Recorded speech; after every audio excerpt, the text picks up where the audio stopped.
গত ভিডিওতে আমার হাজবেন্ড রান্না করেছিল আর তার বন্ধুরা একটু একটু খোঁচা মেরেছিল।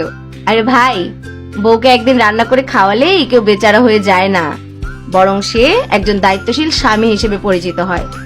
আমার স্বামী, সে দায়িত্বশীল স্বামী এবং সে দায়িত্বশীল পিতা। আজকে আবার আমি হাজির হয়েছি রান্নাঘরে।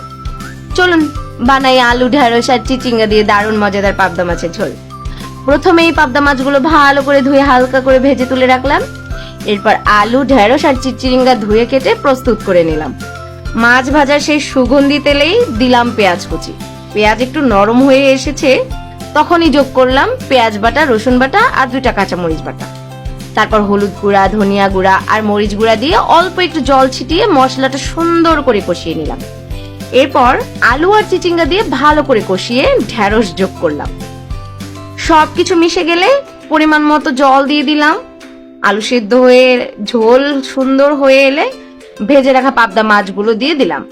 নামানোর ঠিক আগে ছিটিয়ে দিলাম স্বাদ মতো লবণ এবং ভাজা জিরার গুঁড়া। আহ, কি দারুণ ঘ্রাণ! আর ভাইয়েরা, বন্ধুকে খোঁচা দেওয়ার আগে একটা কথা মনে রাখবেন, সংসারে আমি না, আমরাটাই সবচেয়ে বড়। স্ত্রী অসুস্থ হলে স্বামী পাশে দাঁড়াবে, স্বামী অসুস্থ হলে স্ত্রী পাশে দাঁড়াবে। এটাই তো আসল ভালোবাসা, তাই না?